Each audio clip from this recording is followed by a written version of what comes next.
ಇಲ್ಲ ಇಲ್ಲ ಇಲ್ಲ ಇಲ್ಲ ಈಗ ಇದು ಗೊತ್ತಾ, ಇದು ಕಲ್ಲು. ಇಲ್ಲ ಇಲ್ಲ ಇಲ್ಲ ಶಿವ ಅಂತಾನೆ. ನಾನು ಪೂರ್ತಿ ಬ್ರಹ್ಮಾಂಡನ ನೀವು ಯಾರು ಫಸ್ಟ್ ಸುತ್ಕೊ ಬರ್ತೀರಾ ಅಂತ. ನೀನೀಗ ಸುತ್ತಕ್ ಹೋಯ್ತ ಮತ್ತೆ ಸುಬ್ರಹ್ಮಣ್ಯ ಮತ್ತೆ ಗಣೇಶನ್ ಕಾಂಪಿಟೇಷನ್ ಇಡ್ತಾನೆ. ಗಣೇಶ ಏನ್ ಮಾಡ್ತಾನೆ, ಅವನು ಯಾವ್ದು ಇದು ಕುದುರೆ ಮೇಲೆ ಕುತ್ಕೊಂಡು ಹೋಗ್ತಾನೆ ಯಾರು ಗೆಲ್ತಾರೆ ಅಂತ. ಸುಬ್ರಹ್ಮಣ್ಯ ಏನ್ ಮಾಡ್ತಾನೆ, ಶಿವ ಪಾರ್ವತಿ ಮುಂದೆ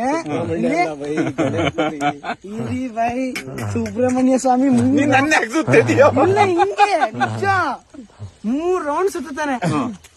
ನೀನ್ 2 ಸುತ್ತ ಇನ್ನೊಂದು ಸುತ್ತು. ಶಿವ ಪಾರ್ವತಿ ಕಾಂಪಿಟೇಷನ್ ಆಗ್ತಾರೆ ಏನಂತ, ಇಡೀ ಬ್ರಹ್ಮಾಂಡ 3 ರೌಂಡ್ ಸುತ್ಕೊ ಬನ್ನಿ ಅಂತ.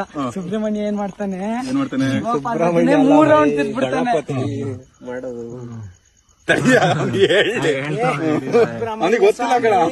ಮೂರು ರೌಂಡ್ ಶಿವ ಪಾರ್ವತಿ ತಿರ್ತಾನ. ಅವನ್ ಹೇಳ್ತಾನೆ, ಅಪ್ಪಾಜಿ ಅಮ್ಮ ಆಯ್ತು 3 ರೌಂಡ್ ಆಯ್ತು ಅಂತಾನೆ. ಹಾಗೆ